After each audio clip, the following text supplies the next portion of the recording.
इससे पहले normal distribution पढ़ाए थे, वो भी हमें ये मैम आप किसी क्लास ठीक हो गया ना मैम? ठीक हो गया? ठीक हो गया मैम? हाँ अब हो गया। देखें मैम, हम मंगल देखे हैं। स्टार्ट करने से सब हो जाता है ना। चलो सेकेंडरी मैम टेढ़ा दिखाई दे रहा है। टेढ़ा बच्चा सब अभी टेढ़ा दिखता है।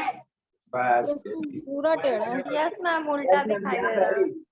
देखिए वो सीधा है और आपका अपना मोबाइल टेढ़ा कर। मेरा मोबाइल टेढ़ा ही है भाई। उसको ना पता नहीं क्या आपका लेंस के बाहर है, उसका फोटो डाला ना, आप उसका भी लेंस से फोन एक ज्वाइन करने दीजिए। बच्चा सब ये सब होता है। सब बच्चा सब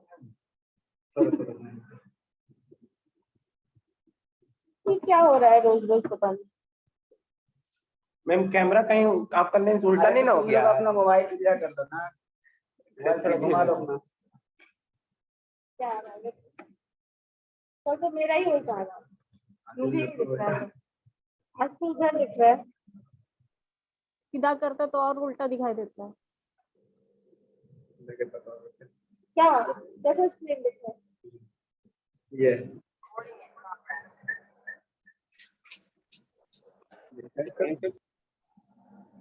देखो तेरा लेंस के पढ़ने में आप फोटो दिखाते हैं। क्यों ऐसा हो रहा है?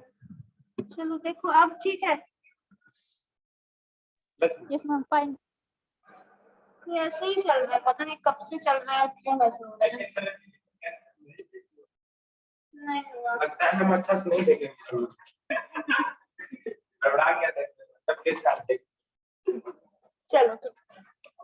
हम लोग टॉपिक क्या कर रहे थे? Secondary data.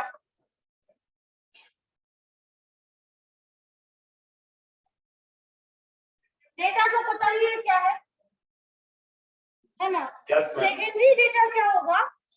जब तुम डायरेक्ट सोर्स से नहीं लोगे डेटा, तो वो सेकेंडरी डेटा है। जैसे मान लो एक एग्जांपल दे रहे हैं, हॉस्पिटल आप जाते हैं, ठीक है, हॉस्पिटल्स में कितने पेशेंट्स आ रहे हैं, ठीक है, जितने लोग रजिस्टर हुए आज उस डेट में, अगर आप जाके खुद पूछते हैं, पेशेंट से बात कर रहे हैं, उनके रिलेटिव जो आए हैं उनसे बात करके खुद डेटा कलेक्ट कर रहे हो, तो वो प्राइमरी डेटा होगा।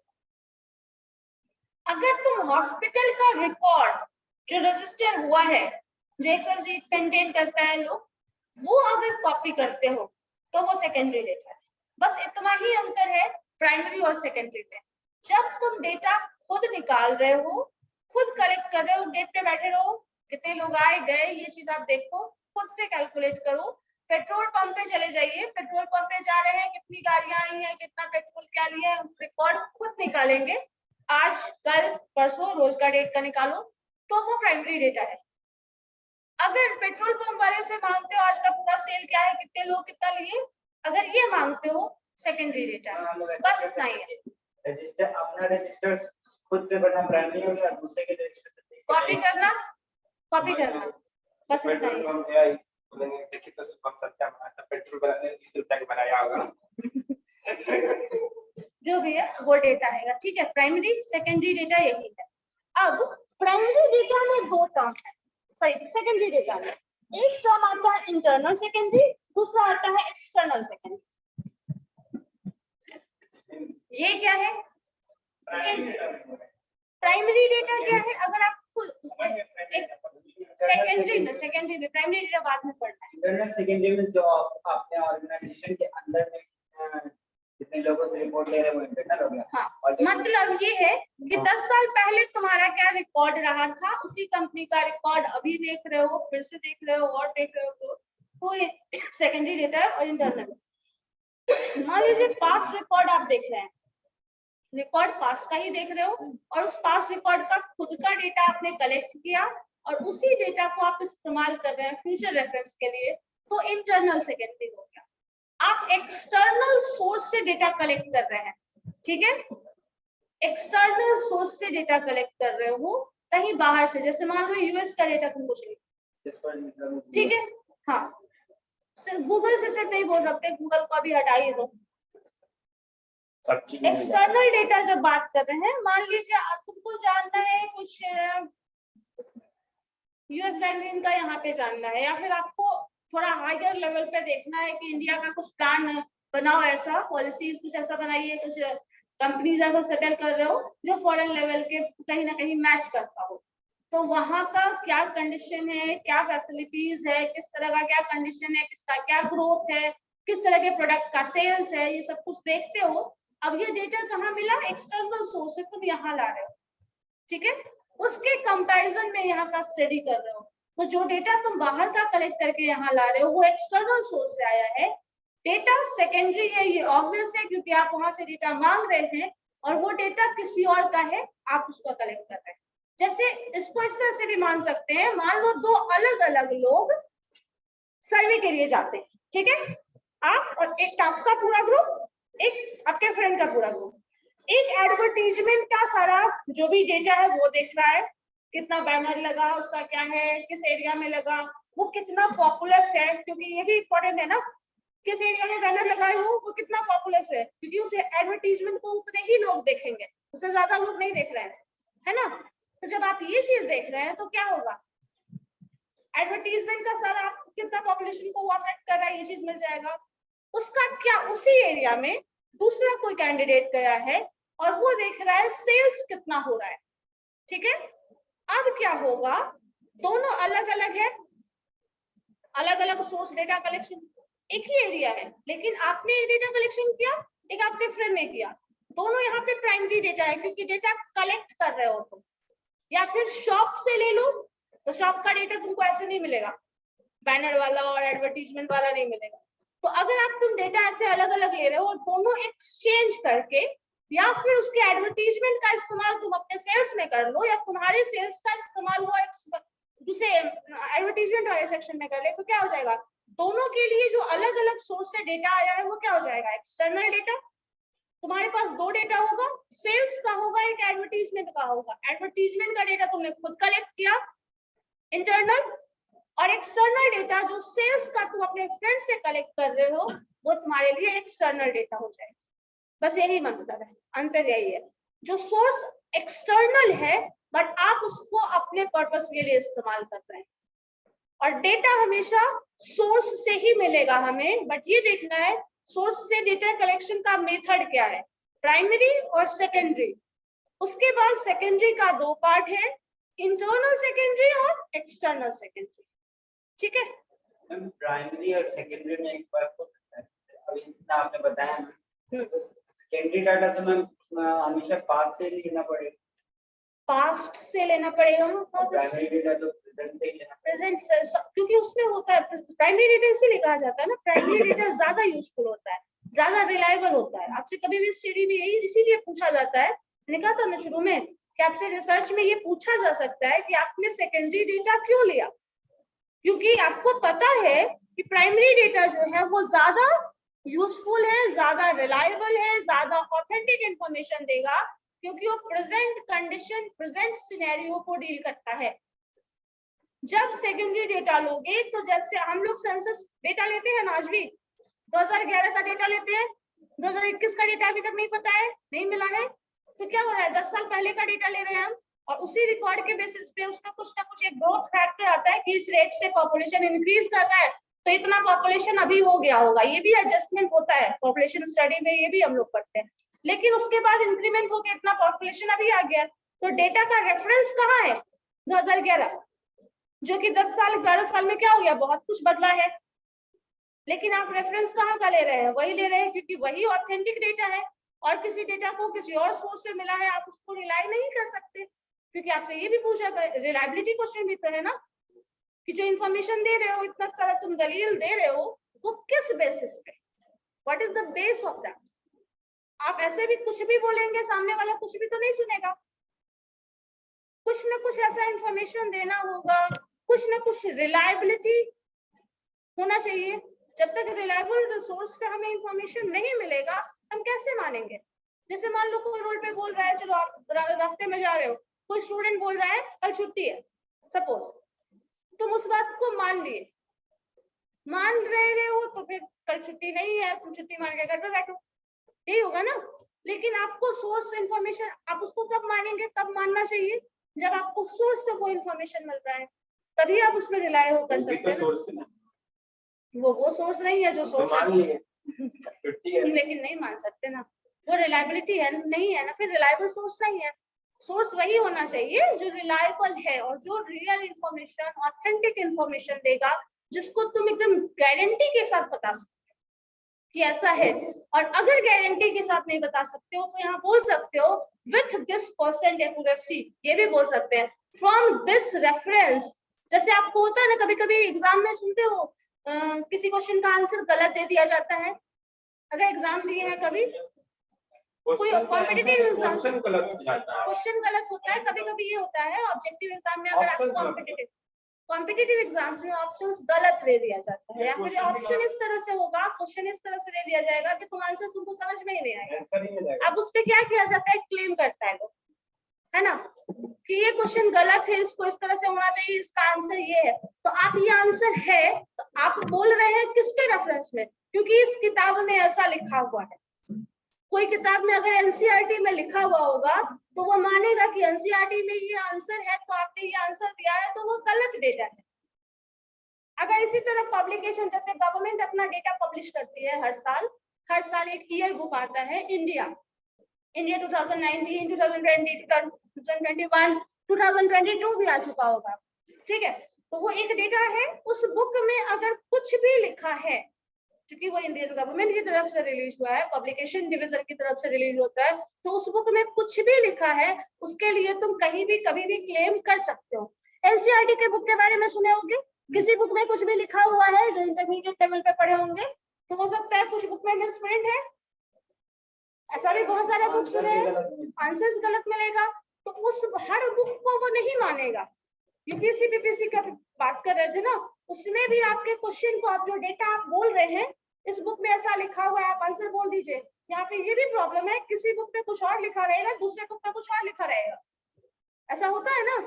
तो यहाँ पे आपको बताना पड़ेगा आपने इस बुक को रेफर किया है तो इसमें ऐसा लिखा हुआ है, और उसमें भी आप वही बुक बोल सकते हैं जो गवर्नमेंट का बुक है, या फिर उसको ऑथराइजेशन कहीं ना कहीं मिला हुआ है, ऑथेंटिक बुक है, तब वो मान सकते हैं, ठीक है। तो ऑथेंटिक इंफॉर्मेशन अगर वो नहीं है, रेफरेंस तुम नहीं देते हो कि तुम इस बुक में ऐसा पढ़े हो, इस बुक का डेटा ले रहे हो, इस किताब की वजह से वो इंडियन गवर्नमेंट इकोनॉमिक साइंस ये सब कुछ आया है, इस मैगजीन में ऐसा था, तो आपको ये एक्सप्लेन करना पड़ेगा, ठीक है। जब डेटा सोर्स की बात करेंगे तो ये स्पेसिफाई करना पड़ेगा from which data source you have got that data, ठीक है, ये हमेशा होना चाहिए। तो इसलिए कहीं से भी कुछ भी डेटा नहीं ले सकते, क्योंकि आपको रेफर करना पड़ेगा, और वो रेफर करने के बाद आपको ये भी देखना पड़ेगा कौन सी बुक। अब पता चला कहीं कोई बुक ऐसा जो है पब्लिकेशन कुछ है ही नहीं, कुछ पता ही नहीं है, अपने मन से कोई बुक छाप दिया है, उसमें जाके तुम उसको रेफर कर रहे हो, तो वो गलत है। अब किसी के कोचिंग इंस्टीट्यूट का भाव मानो, उसको तुम नहीं मान सकते हो, क्योंकि वो बुक में पता नहीं क्या है, हो सकता है मिसप्रिंट भी हो, या फिर उस बुक में क्या है वो अपने फायदे के लिए इस्तेमाल कर रहा है, या फिर वो डेटा गलत इस्तेमाल कर रहा है, कहीं से कॉपी किया है, वहां गलत लिखा हुआ था, ये भी हो सकता है, तो आप उसको ऑथेंटिक नहीं मानेंगे। तो जब भी रिसर्च होगा तो वो ऑथेंटिक डेटा सोर्स के बेसिस पे होगा। जैसे सेकेंडरी डेटा सोर्स यहाँ पे बोल रहे हैं, गवर्नमेंट दे दिया तो ठीक है, वो स्टडी कर रहे हो, वो सबसे अच्छी बात है, सेकेंडरी डेटा लेना वहां सबसे अच्छा होता है। लेकिन मान लो तुम किसी हॉस्पिटल की स्टडी की बात कर रहे हो, तो वो हॉस्पिटल वाला जो रिकॉर्ड मिलेगा तुम्हारे लिए वही सेकेंडरी इंफॉर्मेशन है और वही ऑथेंटिक इंफॉर्मेशन है, क्योंकि उस केस में आप कुछ नहीं कर सकते, ठीक है। इस गवर्नमेंट की तरफ से, सॉरी, इस हॉस्पिटल से इतने पेशेंट्स का इलाज हुआ है, इसको ये बेनिफिट हुआ, इसका ये था, ये सारा डेटा आप निकाल सकते हैं, और वहां पे उस हॉस्पिटल के रेफरेंस में आप रिसर्च कर रहे हैं, ये भी मेंशन आपको करना पड़ेगा कि आपने इस हॉस्पिटल के इस इंफॉर्मेशन के थ्रू आपने ये कंक्लूजन निकाला है, तो you have to specify that, ठीक है। इस कॉलेज का इस रिकॉर्ड के थ्रू ऐसे निकाल रहे हो, ये हमेशा बताना पड़ेगा, ठीक है। कोका कोला फैक्ट्री अगर बोल रहे हो तो कोका कोला फैक्ट्री के इस पर्टिकुलर ब्रांच से हमें ये इंफॉर्मेशन मिला है और इसके थ्रू हम ये कंक्लूड कर रहे हैं, ये भी मेंशन करना पड़ेगा, क्योंकि कोका कोला का बहुत सारा ब्रांच है, बहुत सारा प्रोडक्शन यूनिट है ना।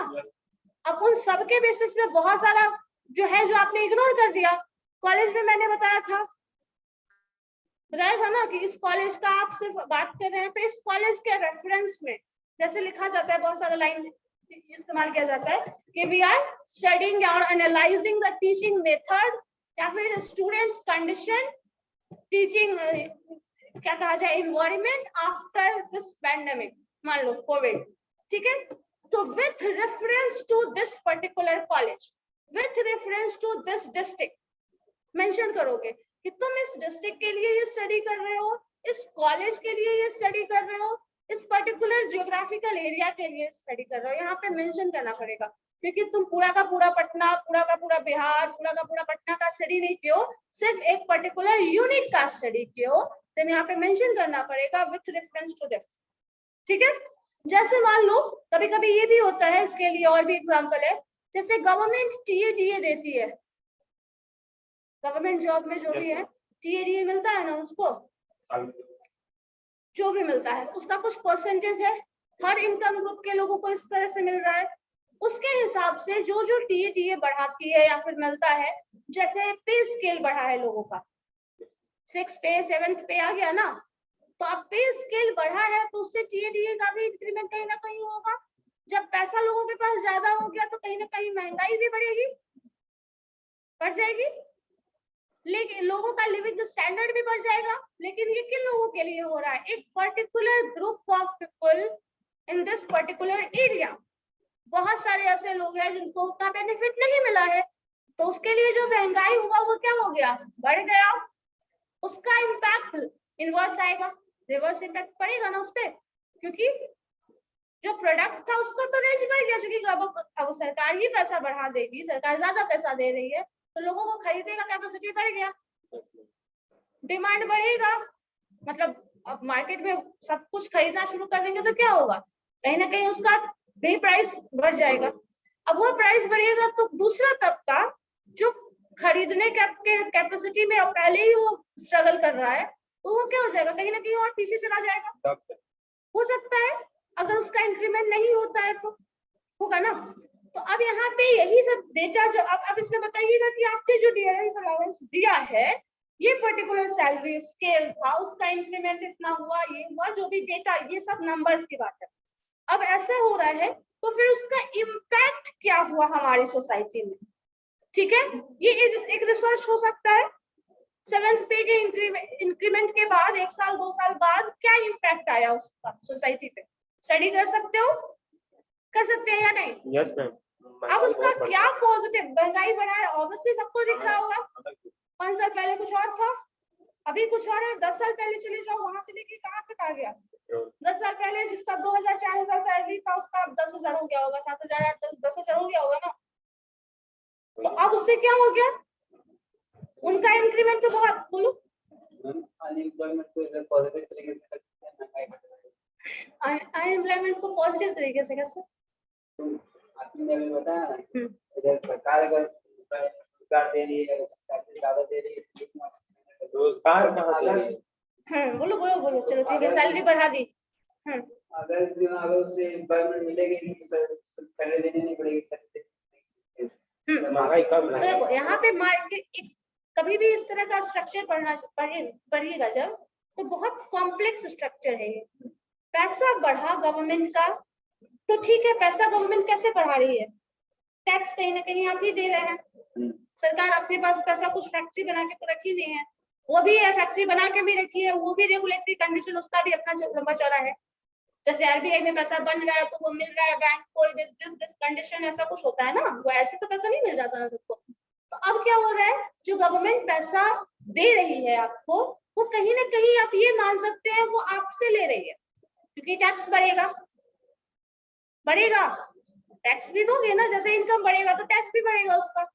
कुछ हुआ है, जैसे टैक्सेशन लिमिट बढ़ा दिया गया है तो वहां पे थोड़ा डिबेट मिल गया है लोगों को, है ना। तो अब क्या हो रहा है कि जैसे जैसे पैसे बढ़ रहे हैं लोगों का, कहीं ना कहीं सैलरी बढ़ेगा तो खर्च कहाँ होगा, सब मार्केट में खर्च होगा। लेकिन ये बढ़ा किसके लिए, जो लोग जॉब कर रहे हैं, जिसको उसका बेनिफिट मिला है, जो गवर्नमेंट जॉब में है उनको मिला ये बेनिफिट। लेकिन उससे ज्यादा बड़ा पॉपुलेशन है जो जॉब नहीं कर रहा है, ठीक है, उससे ज्यादा 3 गुना 4 गुना 5 गुना मान के चलो, उससे भी कहीं ज्यादा 10 गुना मान के चल सकते हो। अब यहाँ पे क्या होता है, कोई भी जो जॉब कर रहा है वो वर्किंग पॉपुलेशन कितना भी हो, घर में फैमिली में देखिएगा तो वर्किंग पॉपुलेशन कम होता है, ठीक है, उस पर डिपेंडेंसी ज्यादा होती है, ठीक है। ये कहीं ना कहीं उसको रोकता है ज्यादा खर्च करने से। एक फैक्टर ये भी है, अगर आप इसको ज्यादा डीप में पढ़ना चाहते हैं तो यहाँ पे बहुत अच्छा फैक्टर ये भी है कि पैसा बढ़ जाए कितना भी, कहीं ना कहीं आप पे डिपेंडेंसी ज्यादा है तो खर्च आप कम करेंगे या नहीं। तो इसकी वजह से कहीं ना कहीं मार्केट थोड़ा कंट्रोल हो सकता है। लेकिन अब पॉपुलेशन चूंकि ज्यादा है तो आपके पास परचेजिंग कैपेसिटी बढ़ गया, उसी में कुछ लोग ऐसे हो जिसकी डिपेंडेंसी बहुत कम हो, खर्च बढ़ेगा, पैसा सब जैसे जैसे महंगाई बढ़ेगा, देख ही रहे होगे पहले सस्ता मिलता था सब्जी, अब बहुत महंगा मिलता है, 50 रुपए किलो, 60 रुपए किलो, 100 रुपए किलो। ऑब्वियसली बात है, तो बढ़ा है तो क्या हो रहा है, जिसका सैलरी कम है उसके लिए तो महंगा हो गया, तो उसका इम्पैक्ट कुछ लोगों को बहुत पॉजिटिव मिलता है। पहले पैसा कम था, सब्जी का भी पैसा कम था तो पैसा बढ़ा तो किसका बढ़ा, सबको तो पैसा नहीं ना मिल जाता है ज्यादा। प्राइवेट जॉब जो करता है उसको बहुत ज्यादा पैसा बढ़ता है क्या, 6 पे स्केल 7 पे स्केल में कितना पैसा बढ़ गया, बढ़ा ना बहुत। तो अब जो जॉब प्राइवेट करते हैं क्या उनका सैलरी उस रेशियो में बढ़ा है, नहीं बढ़ेगा, कभी नहीं बढ़ेगा, सिंपल बात है, कभी नहीं बढ़ेगा, उस रेशियो में कभी नहीं बढ़ेगा। जब नहीं बढ़ेगा तो परचेजिंग कैपेसिटी उनकी तो कम हो गई, लेकिन मार्केट का जो महंगाई है उसको तो उससे डील करना ही है। अब तुम इम्पैक्ट जब यहाँ पे पढ़ोगे, एक्चुअल क्वेश्चन पे आते हैं, जो डिफरेंस अलाउंस बढ़ा, जो परचेजिंग कैपेसिटी, जो सैलरी बढ़ गई लोगों की, उससे क्या होगा, उसका इम्पैक्ट आपको सोसाइटी पे देखना है। तो जितने लोगों का टीए बढ़ा, जितने लोग जॉब कर रहे थे, सबका लिस्ट, इनकम ग्रुप क्या हुआ वो देख लो, 2-3 पार्ट में डिवाइड कर सकते हो, अलग अलग पे स्केल वालों का। तो अब जब डिवाइड करोगे ये चीज तो क्या मिलेगा तुमको, उसका इम्पैक्ट जो टोटल पॉपुलेशन है, ठीक है, उसका जो मिनिमम खर्च था और ये सब सारा जरूरत का चीज था वो पूरा लिस्ट अप करो। अब इससे आप जब रिलेशन देखेंगे तो डेटा कहाँ से ले रहे हैं, गवर्नमेंट सोर्स से जो बढ़ा के दी है वो सेकेंडरी डेटा मिलेगा, जो इम्प्लीमेंट करोगे जो टोटल पॉपुलेशन, यहाँ से कुछ डेटा आपको गवर्नमेंट का मिलेगा, कुछ डेटा सेंसस का लोगे, दोनों का दोनों सेकेंडरी डेटा होगा। यहाँ पे अगर ये खुद एनालाइज करके, गवर्नमेंट ऐसे भी कुछ डायरेक्टली नहीं कर देती है, एनालाइज करके कि अगर हम ये इस रेट से बढ़ाएंगे तो मार्केट का क्या कंडीशन होगा, कहीं ना कहीं वो एनालाइज कर लेती है। अगर वो अच्छा सोच समझ के प्लान करने वाले, करके चलने वाली गवर्नमेंट है तो वो सोच समझ के इस तरह से बढ़ाएंगे तो उसका क्या इम्पैक्ट आएगा। उसे को बढ़ाने का ये एक फायदा ये भी होता है कि मार्केट में पैसा ज्यादा होता है तो कहीं ना कहीं इन्वेस्टमेंट ज्यादा होता है। इसका एक एग्जांपल ये भी ले सकते हैं, जैसे मान लो बिहार में अगर लोगों को बहुत ज्यादा जॉब होता हो, ठीक है, बहुत ज्यादा होता हो, या फिर बिहार गवर्नमेंट बहुत सारा अपना स्टेट गवर्नमेंट स्टेट लेवल पे बहुत सारा बहाली कर रही है, ये कर रहा है वो कर रहा है, तो उससे क्या होता है, जब आप सैलरी और वो चीज देते हैं तो बहुत सारे केसेस में ऐसा फंड होता है जो government, central government Bihar government को देगी कुछ पैसा, कुछ परसेंटेज। कभी कभी पहले ये रेशियो 60-40 का था, 60% गवर्नमेंट की तरफ से आता है, मतलब सेंट्रल गवर्नमेंट की तरफ से पैसा आता है, 40% स्टेट गवर्नमेंट देती है। अब आपके पास पैसा ज्यादा होगा और आप बिहार में रह रहे हैं, क्योंकि आप बिहार के हैं और बिहार में ही रह रहे हैं तो आपको ज्यादा पैसा मिल रहा है, तो इन्वेस्टमेंट कहाँ करोगे, कहीं ना कहीं यही करोगे, यहीं के मार्केट में मूवमेंट होगा, तुम्हारा पैसा का मूवमेंट कहाँ होगा, यहीं के मार्केट में होगा, उससे ओवरऑल डेवलपमेंट होगा क्या पटना का, बिहार का, होगा या नहीं होगा। अगर आप यहाँ का पैसा यही इन्वेस्ट कर रहे हैं और यही उससे काम हो रहा है, जैसे मान लीजिए आपका 2 लाख रुपया सैलरी हो जाए, खाइएगा पीजिएगा, 2 लाख रुपया कहीं ना कहीं तो खर्च करिएगा ना, और जो खर्च करिएगा मैक्सिमम चांस है कि बिहार में ही करिएगा, उससे बेनिफिट किसको होगा, होगा बिहार को ही बेनिफिट होगा ना। अब तुम यहाँ से बाहर चले जाओ, बहुत सारा पैसा या फिर बाहर से ही लोग बाहर जाके कमा रहे हो, बाहर ही खा रहे हो, सब कुछ बाहर ही एक पूरा दुनिया बसा लिए हो, सपोज किसी स्टेट में चले जाओ, उत्तराखंड, उत्तरांचल, कहीं कहीं जहाँ पे बहुत ज्यादा नहीं है, झारखंड, कहीं चले गए, तो अब क्या हो रहा है, जो मिल रहा है सेंट्रल गवर्नमेंट का जो पार्टिसिपेशन 60% था, वो 60% आपको मिल रहा है। सेंट्रल गवर्नमेंट का पैसा 40% आपको स्टेट गवर्नमेंट दे रही है, वो मिल रहा है। वो पैसा जो मिला वो खर्च आप कहाँ करेंगे? जहां आप रहने गए, खर्च वही करेंगे ना। तो जब वहां खर्च करेंगे तो डेवलपमेंट कहाँ का होगा? जिस स्टेट में आप गए हैं उस स्टेट का होगा। ओवरऑल तो सेंट्रल गवर्नमेंट का होना ही, ओवरऑल इंडिया का ही डेवलपमेंट होना है, बट उस स्टेट का डेवलपमेंट ज्यादा होगा,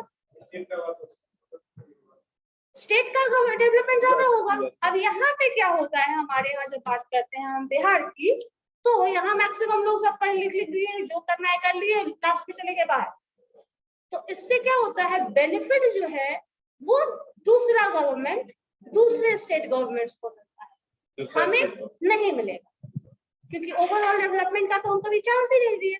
जब खाना पीना रहना सीखना था तो पूरे बिहार में सीखे, जब कमाना खाना है, अपना जिंदगी जीना है तो कहीं और चले गए।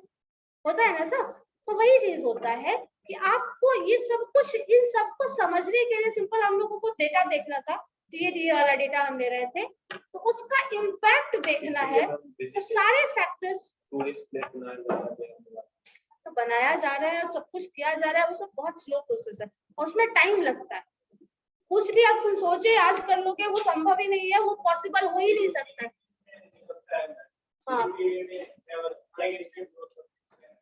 हाँ, तो ओवरऑल सेंट्रल गवर्नमेंट को तो इन दिस और दैट में होना ही है ना। किसी एक स्टेट को बहुत ज्यादा डेवलप कर लो तो क्या उससे जीडीपी का पे इफेक्ट आएगा ना? आएगा ही आएगा, आएगा ही आएगा। लेकिन कोई एक स्टेट है जिसका स्लो है, ऑन एन एवरेज वर्ड अगर आप समझते हैं, एवरेज कोई एक है जो 70 इयर्स का है, आपके पूरे क्लास के ग्रुप में बैठ जाए, कोई 10 साल का बच्चा भी बैठ जाए, एवरेज पे इम्पैक्ट किसका होगा ज्यादा? जो 70 इयर्स का है होगा ना इम्पैक्ट। 10 वाला है जो उसको रिटायर्ड भी करेगा, लेकिन ओवरऑल इम्पैक्ट तो होगा ना। तो ओवरऑल इंडिया का तो डेवलपमेंट हो रहा है, उसमें कोई प्रॉब्लम ही नहीं है, हो रहा है, लेकिन आप कहीं ना कहीं पीछे रह जा रहे हैं, ये इम्पैक्ट पड़ता ही है। खैर, हम लोग एक्सटर्नल और इंटरनल सोर्स ऑफ डेटा में आ रहे हैं। अब इंटरनल सोर्स ऑफ डेटा में मान लो बिहार के लिए कुछ ले लो, जब बिहार और इंडिया की बात करें तो उसी रेफरेंस पे बात करते हैं। बिहार के लिए कोई रिसर्च कि लिविंग स्टैंडर्ड क्या है, उसका ग्रोथ का एक्सटेंशन क्या हो सकता है, हेल्थ कंडीशन क्या है, फ्यूचर में क्या चांसेस है बढ़ने का, या फिर लिविंग स्टैंडर्ड लास्ट 10 इयर्स में और अभी में क्या डिफरेंस आया है, ये भी देखा जा सकता है। अब उसमें जब इस चीज को चेक करोगे तो क्या होगा, सारा कुछ डिपेंड कहाँ कर रहा है, वही फाइनेंस पे, इकोनॉमिक्स पे। तो लास्ट ईयर 10 साल पहले क्या इनकम रहा होगा, अभी क्या इनकम है, इन दोनों का डिफरेंस क्या है, ठीक है, इन दोनों का डिफरेंस क्या है। और इसमें आपको ये भी एक स्पेसिफिक फैक्टर ले सकते हैं, किस फील्ड में ज्यादा खर्च किया गया है, उससे उस फील्ड का ग्रोथ ज्यादा होगा, दूसरे फील्ड का कम होगा। अब बिहार गवर्नमेंट जब बिहार वाले तरह से रिसर्च कर रही है तो ये इंटरनल डेटा सोर्स हो गया, हम सारा डेटा बिहार से ही ले रहे हैं और बिहार के बारे में ही स्टडी कर रहे हैं, ठीक है। अगर यही डेटा कोई और यहाँ के बारे में लेता है और ये इंफॉर्मेशन गैदर करके वो ओवरऑल स्टडी करता है तो वो एक्सटर्नल हो जाएगा, बस इतना ही, ठीक है। एक्सटर्नल डेटा सोर्स का कुछ एग्जांपल है, देखो census data, external secondary data source, ठीक है। सेंसस इंडिविजुअल प्रोजेक्ट जो आप स्टडी कर रहे हैं, जैसे हम बताए थे अभी जस्ट, एक तुम्हारा ग्रुप है, दूसरा तुम्हारे फ्रेंड का ग्रुप है, एक एडवर्टाइजमेंट का देख रहे हो, दूसरा सेल्स का देख रहे हो, एक्सचेंज करके स्टडी कर रहे हो, उस तरह। नेक्स्ट है data collected for the sale और कमर्शियल बेसिस कॉल्ड, ठीक है, ये भी वही चीज है, डेटा कलेक्टेड हम कर रहे हैं, वही ग्रुप वाला ही टर्म है, बस उसको लैंग्वेज। मिसलेनियस डेटा, अलग अलग सोर्स से अलग अलग डेटा, जैसे स्कूल वाला, कॉलेज वाला, हॉस्पिटल वाला, एनजीओ का डेटा, किसी एजेंसी के थ्रू ले रहे हो, वो सारा डेटा आ जाएगा।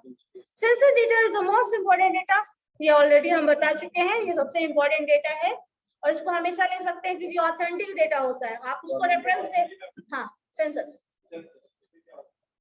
डेटा जो बिहार, पटना, सॉरी बिहार, भारत सरकार करवाती है ना हर 10 साल पे, उसी की बात कर रहे हैं। जनगणना जनगणना ही सेंसस है। सेंसस ऑफ होलसेल ट्रेड, ये आपको शायद पता नहीं हो,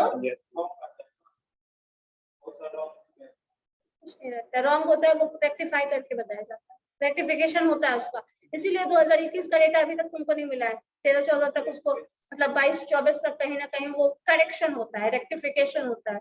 अगर कुछ गलत एंट्री हो गया हो, रिपीटेड डेटा आया हो, तो उस तरह का रेक्टिफिकेशन वो करती है गवर्नमेंट, जितना पॉसिबल है। 100% एक्यूरेट होना पॉसिबल नहीं है, क्योंकि हम ही लोग साल भर में, पता चला अगर इंडिया का बात देखिएगा तो यहाँ बिहार से बहुत लोग उधर चले गए, फिर घूम के वापस भी आ गए, तो यहाँ भी काउंट हो गए, वहां भी काउंट हो गए, सेंसस में ऐसा होता है। तो इस वजह से 100% एक्यूरेसी पॉसिबल नहीं है, बट फिर भी हो सकता है।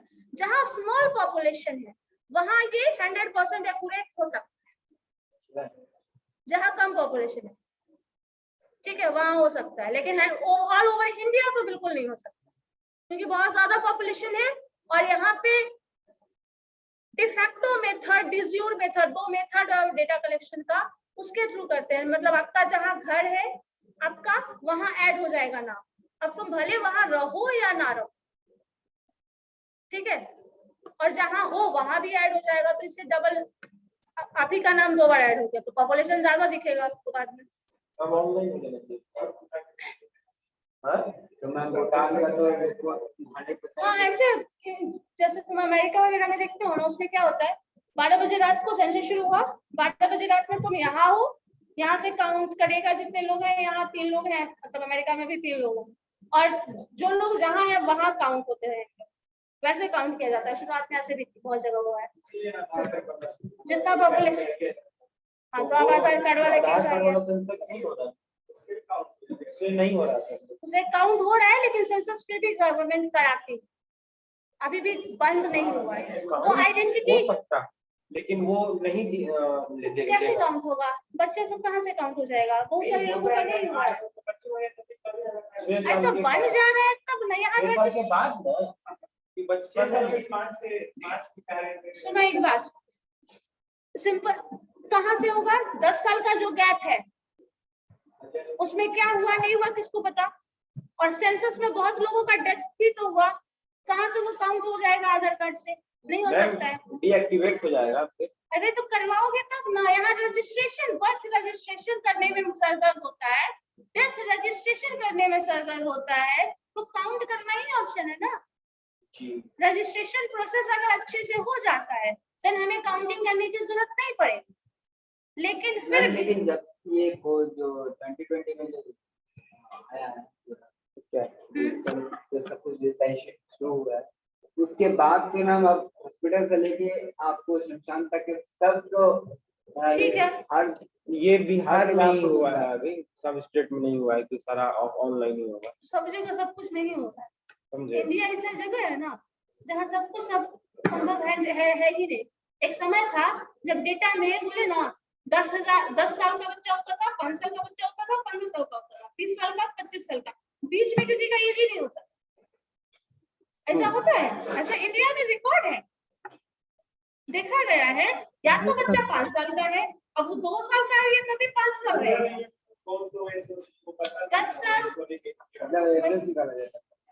एवरेज नहीं निकाला जाता था, तो कुछ भी समझ में नहीं आता था, 5, 10, 15 का मल्टीपल समझ में आता था, जो एज है 12 साल भी है तो 5, 10 साल बोलेंगे, 13, 14, 15, 17 तक चला गया तब भी 15 ही साल बोलेंगे, उसको एक सीट करेगा तो 20 साल, 10 साल 20 ही साल चलेगा, वैसे होता था। तो क्लस्टरिंग डेटा हो जाता था कहीं ना कहीं, ऐसे बोलते थे।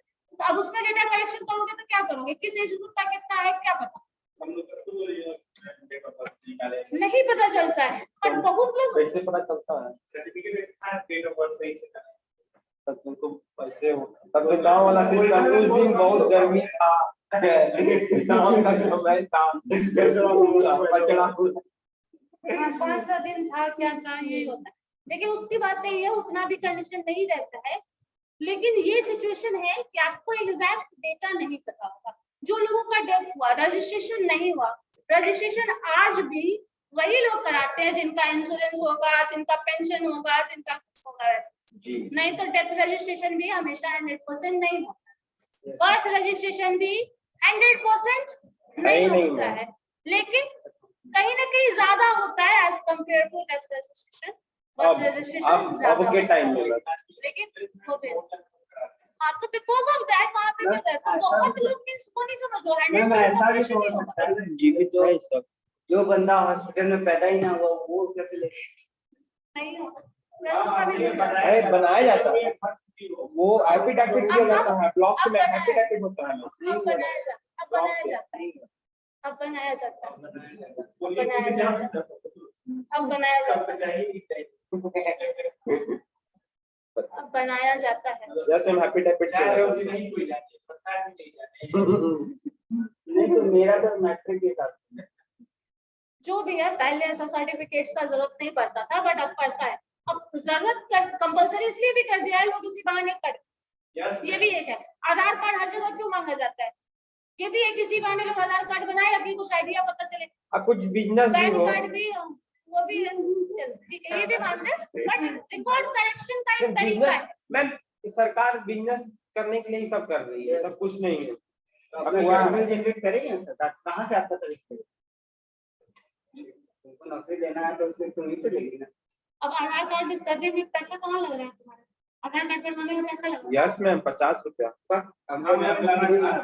स्टार्ट कौन सा या फ्री में बन रहा है?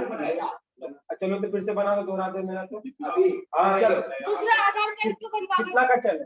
चलो इधर हो गया। नहीं लगाओ तो लगा लो, चलेगा 50 रुपया में लगता बनता है। लेकिन 50 रुपया अगर आपको छोड़ो, इसका बात हम छोड़ो, आइडेंटिटी बन कार्ड है, जाएगा। एक आइडेंटिटी कार्ड है ना, पुलिस का आइडेंटिटी कार्ड के लिए पैसा देते हो कि नहीं? अब तुम्हारे अभी तक मैम उसके लिए नहीं दोगे पैसा? अभी तक ये वाला लेके घूम रहा आ है। गया होगा तुम्हारा ये। चलो ठीक है, चलो ठीक आ गया है। होगा ये तो क्यों ऐसा फिर किया? मैम इसको बाहर कीजिए, बाहर कीजिए मैम। ये नहीं है नोट क्लास का। चलो ठीक है, नेक्स्ट देखो, पॉपुलेशन सेंसस मैम और सेंसस एक ही डेटा है। ये वाला मैम क्या सेंसस ऑफ होलसेल ट्रेड, देखो यहाँ पे क्या होता है, सेंसस ऑफ होलसेल ट्रेड में आप क्या करते हैं कि होलसेल पता है क्या होता है? यस ठीक है, जो प्राइस देखते होंगे, होलसेल प्राइस और रिटेल प्राइस अलग अलग होता है। यस मैम डिपार्टमेंटल स्टोर जानते हैं? डिपार्टमेंटल स्टोर यस इन सब में क्या होता है, सबका प्राइस अलग अलग सोनी मैम होता है। बताइए। तो किस तरह से किसका सेल और कितने होलसेल रजिस्टर्ड है, मतलब जितना डिपार्टमेंटल स्टोर है उसी को मान सकते हो, वो जो है उसका कितना ट्रेडिंग हो रहा है, मतलब उसका वो क्या लिस्ट अप है। होलसेल प्राइस अलग होगा, रिटेल प्राइस अलग होगा, पता है। अब कितने लोग हैं जो होलसेल करते हैं, या फिर उसका जो कहीं ना कहीं क्या कहा जाए, एक्सपेंशन देते हैं, मार्केट एक्सपेंशन कराते हैं, वो कमा जाता है। तो इसमें कितना ट्रेड होलसेल रेट पे हो रहा है, उसका डेटा भी कलेक्ट होता है, उसका भी वो सारा बिजनेस वाले प्लान वाले करते हैं। जैसे ये इंडेक्स वर्ड सुना है कभी? इंडेक्स, हाँ, health index, consumer price index number, वो तो मैम मशीन होता है। कंज्यूमर प्राइस इंडेक्स नंबर सुना है? जस्ट लाइक ये वाला है, ये इंडेक्स सिस्टम बोल रहे हैं। कंज्यूमर प्राइस इंडेक्स उसका फर्स्ट पेज हाँ। Index consumer price index is the index, बोलो क्या इंडेक्स? यार इकोनॉमिक्स कॉमर्स पढ़े हो ना तुमको पता है। वही यार कौन सा इंडेक्स? रिफ्रैक्टिव इंडेक्स, हाँ वो फिजिक्स में पढ़े। हाँ ठीक है, इतना याद कैसे रहता है? वो रिफ्रैक्टिव इंडेक्स अलग है, वो फिजिक्स का है। कंज्यूमर प्राइस इंडेक्स नंबर जो होता है, कंज्यूमर्स जिस प्राइस पे प्रोडक्ट्स खरीद रही है उसका इंडेक्स। ठीक है, 10 साल पहले क्या प्राइस था, उसके जब महंगाई बढ़ गई है, क्यों कैसे बोलते हो? 10 साल पहले प्राइस कुछ था, आज कुछ और है। ज्यादा है तो महंगाई बढ़ गया है, कम है तो महंगाई कम हो गया है। तो इंडेक्स जो होता है 10 साल पहले क्या था, 5 साल पहले क्या था, उसके कंपैरिजन में कितना पैसा बढ़ा है, इन्वेस्टमेंट अगर किए होंगे कोई स्टॉक मार्केट में तो पहले इतने में हम शेयर खरीदे थे, अब कितना हो गया है, बढ़ गया है तो हमारा इनकम बढ़ा, मतलब Loss इंडेक्स में बढ़ है। गया। अगर डाउनवर्ड गया तो लॉस में, मतलब लॉस और बेनिफिट प्रॉफिट हमारा यहाँ पे मोटिव नहीं है, मोटिव ये है कि उसका वैल्यू 100 रुपए था तो वो कम हो गया, अब वो वैल्यू 100 रुपए से बढ़ गया। ठीक है, ठीक है, इंडेक्स यही है। एक ये वाला बता देते हैं complete. Census of manufacturing industries, ये सारा डेटा सब गवर्नमेंट कहीं ना कहीं लेती है। जहां वर्ड सेंसस आ गया समझो सब government. Encyclopedia of business information source ये भी है। प्रोडक्ट फाइंडर और थॉमस रजिस्टर्स है, जितना भी रजिस्टर्ड मेंटेन ये सब किया है, product finder, encyclopedia, census, population census, ये सब एक्सटर्नल सेकेंडरी डेटा सोर्स है। मतलब सेंसस डेटा कलेक्शन कौन किया? गवर्नमेंट, लेकिन इस्तेमाल कौन करोगे? तुम कर रहे हो, तो ये एक्सटर्नल सेकेंडरी डेटा हो गया ना। ठीक है, इंटरनल सेकेंडरी वही होता है, कंपनी खुद कलेक्ट की और खुद ही इस्तेमाल कर रही है, दूसरे उसी का कोई और जैसे एडवर्टीजमेंट सेल्स, एडवर्टीजमेंट वाला कलेक्ट करके आया इंफॉर्मेशन, उसी का दूसरा कोई कर रहा है तो वही इंटरनल हो गया। डाटा उठा के हम हाँ, मार्केटिंग से करता है तो वो इंटरनल सेकेंडरी हो गया। और गवर्नमेंट जितना है वो सब एक्सटर्नल सोर्स हो जाता है इस फॉर्मेट से कि गवर्नमेंट ने कलेक्ट किया, आप गवर्नमेंट को इस्तेमाल उसको कर नहीं रही है अभी, तो वो आपके लिए एक्सटर्नल सेकेंडरी डेटा सोर्स है। अगर गवर्नमेंट खुद इस्तेमाल करती है देन वो इंटरनल सेकेंडरी डेटा सोर्स। ठीक है, ठीक, थैंक यू। बस ठीक है, तो ये पढ़ के आना तुम लोग, टेक्निक ऑफ सेकेंडरी डेटा। हाँ, देगा ऐसे लोग हैं ना, अभी तक हम लोग रजिस्ट्रेशन नहीं हुआ है। सेकंड सेम का हो गया, वही तो पूछ रहे हैं। हाँ, फाइनल रिजल्ट जो पसंद आया ना। अच्छा, तुम लोगों का मार्कियो में तुम लोग क्यों नहीं थे? मैम हम तो आज ही आए नहीं है, कल ही आए हैं। कल ही आया ना, ये तो कल ही आया। चल आ रहे हैं, छोड़िए ना सामने बाकी। मैम हम लोग एक तो सांझ के पढ़े वो जो ये मार्केट होते हैं उसके किसी एक भी का हम लोग जैसे बता दिया जाएगा। मैम मेरे पास अभी टिकट भी है। मैं भास्कर आज भी नहीं आ रहा था, इंडियन मार्केट लग गया तो मैंने नहीं करा। मैं वैसा बोल रहा हूँ, बताइए गलत बात तुम यही करते हो।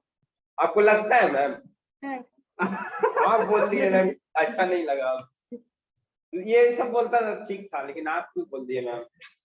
अब रात भर रोएंगे, अभी सब रोते रहेंगे। ऐसा नहीं है तो मार क्यों दे? लीजिएगा मैम?